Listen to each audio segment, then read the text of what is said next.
social media lo jaja lo nil phan botnam nang pi je enut alo so pena son to ase nili dak se ko lo je hoyto asap ke chok che dogok thai lo sita nili jitu bang social media nang pu teng kana bang ke nang tum na ok nang du ba nang bi se mane ke ko ke cepat choy den ma ko la sini rat jalang polo ne cepat choy che se me ta tangun mun the bang mun the bang le bu nang ji bo te bang che koi pa ut pa bang ke dolo mun the lai bang che koi pa ut pa chot te ta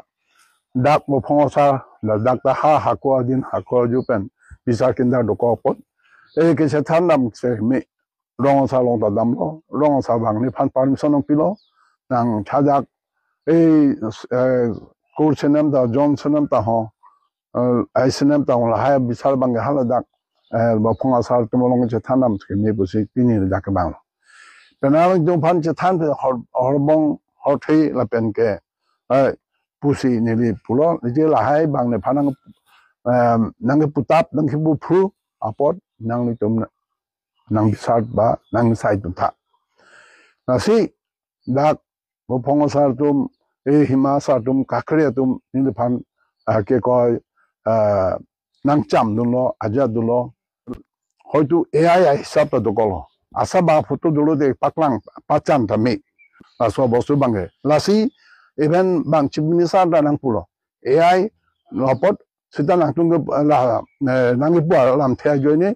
nili tum hala so ke ko forensic laboratory rong pothai lopot hajamo result pen pu afisi kadok oita pu me amar non hala result kan ko social media ni phanang bok tu re bange pene dhitang nang lo ni bangta choke kelet puege putheke dage muni ratum kelet puege putheke ni chokla ni pu phana bangkali ni chokla ni physical relation da be ni a holam le pulete lai ta non bang kadok benang che thandun elo khoitu man is not perfect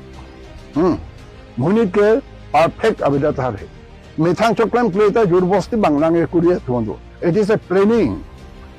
pencil atum ke claim athe invite kali ete gang pencil ai kuri invite karbar kalila so bostu bangke sital hai ni chidin dijo angke planning pakas hala photo kuri se kuri lake invite kam kali lake planning gangster tamane ne pan blackmailing honey trapping la benke extortion la ke thom ta la dak dolo honey trapping black honey